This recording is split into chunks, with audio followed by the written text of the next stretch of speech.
Jadi beberapa hari lalu banyak yang tanya seputar postingan gua yang ada keyboard ini gitu. Ini adalah Cooler Master yang serinya SK622. Dia mechanical low profile dengan switch warna merah, sebutnya sih linear mechanical switch. Gua nggak begitu paham seputaran switch karena yang gua butuhin ketika gua pakai pakai keyboard eksternal untuk penggunaan di laptop gua ini, yang penting koneksi Bluetooth dan juga nggak delay. Nah, si Cooler Master ini nggak ada delaynya sama sekali bagi gua pribadi. Terlebih gua pakai cuman ngoding doang dan feeling ngetiknya juga aman-aman aja. Terlebih ini cuman segede ini, size-nya compact parah, dan suara keyboard ini nggak begitu berisik menurut gua ya dibandingkan dengan si Noise Royal V75 dan juga Press Play yang gua punya di situ Rover 84. Ini kayak lebih silent, walaupun nggak begitu silent, tapi gua rasa kalau gua bawa keluar kayaknya nggak akan bikin orang jadi kayak apaan sih loh, kayak gitu lah. Intinya yang penting dia minimalis deh, udah kayak gitu aja. Nggak butuh USB Type-C untuk colok ke MacBook karena koneksi Bluetooth-nya juga aman-aman aja. Nah, untuk daya tahan baterainya kayak gimana? Selama gua pakai 3 harian ini sih gua belum pernah ngecas ya. Jadi masih aman nih koneksi Bluetooth dengan 3 hari pemakaian untuk dipakai ngoding di laptop gua, kayak masih aman-aman aja. Di sini juga ada switch-nya ya, untuk USB-C ataupun koneksi via Bluetooth di sini ada switch-nya. Dan ini USB Type-C-nya bisa difungsikan sekaligus untuk ngecas baterainya. Nah, Cooler Master ini layoutnya 60%, jadi dia memang sekecil ini dan dipadet-padetin gitu kayaknya tombol-tombolnya ya. By the way, di sini gue reviewnya nggak kayak reviewer keyboard, cuman sebagai pemakai aja karena gue nggak begitu paham seputaran dunia keyboard yang sesungguhnya seperti apa. Tapi yang jelas gue suka dengan layoutnya karena ya seminimalis ini kita bisa bawa bepergian kemanapun. Ditambah lagi dikasih pouchnya. Pouchnya tuh kurang lebih kayak gini. Jadi ada sarungnya, ada di dalam sini keyboardnya pak. Ini keyboard kecil parah, gue suka banget ya.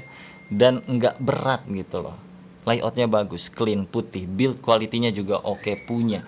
Kenapa? Karena nggak begitu seplastik kayak gimana juga gitu. Biasanya kan harga 300-400 tuh kayak plastik banget gitu ya. Nah, kalau ini mah enggak. Jadi bagus gitu. Nah, kelihatan dari mana juga kualitasnya? Dari ini nih. Ini kan ada peningginya nih, ada kaki peningginya, ya kan? Walaupun pengaturannya cuma 1 biji doang nih, 1 tingkat aja. Tapi ketika lu buka tutup, ini suaranya kayak tuh, kayak ada magnet gitu, petak-petak. Enggak, tapi enggak menakutkan gitu. Kan ada yang harganya 300-an, buka tutupnya teh kayak ceretek kayak menakutkan gitu. Kalau ini mah enggak, bener-bener aman.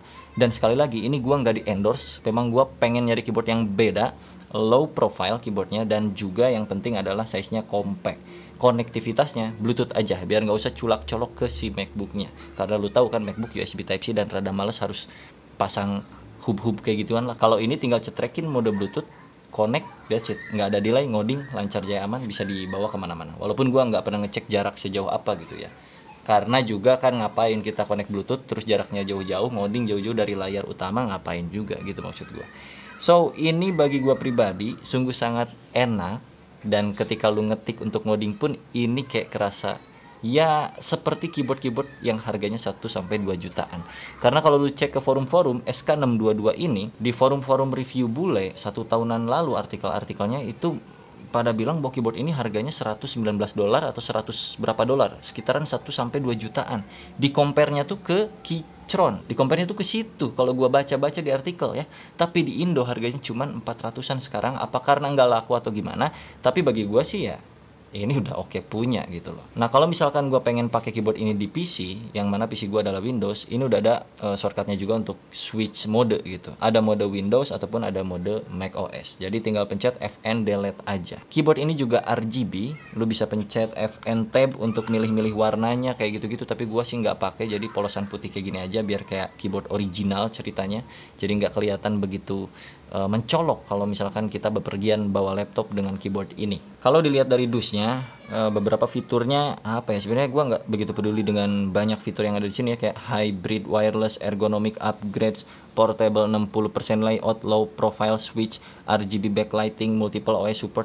Yang gue butuhin sih size compact, bisa connect ke Mac, bobotnya cukup ringan, terus build quality-nya juga cukup oke, dan yang terpenting adalah koneksinya ada Bluetooth-nya, plus layout-nya yang minimalis, warnanya putih, dah that's it. Kalau gue sih butuh itunya doang. Karena gue belum nyoba keyboard lain dengan size yang seperti ini untuk konektivitas di laptop gue untuk gue pakai ngoding. Jadi saat ini sih gue rasa Cooler Master SK622 ini sangat-sangat recommended dan bakal gue jadiin daily driver gue ke depannya. Jadi dari mulai pertama kali gue beli ini keyboard, gue bakal pakai terus walaupun gue punya banyak keyboard nganggur di sini, tapi gue bakal pakai ini untuk kebutuhan ngoding di laptop MacBook gue. Jadi kurang lebih kayak gitu aja. Ini video bukan review, bukan unboxing, lebih ke sharing aja seputar apa yang udah gue beli, apa yang udah gue pakai selama 3 atau 4 harian, yaitu Cooler Master SK622. Sampai jumpa di video berikutnya. Gue ada Afrizal, semoga bermanfaat. Kalau kalian merasa ada yang lebih worth it dari ini, silahkan langsung di kolom komentar dengan range harga 400 ribuan.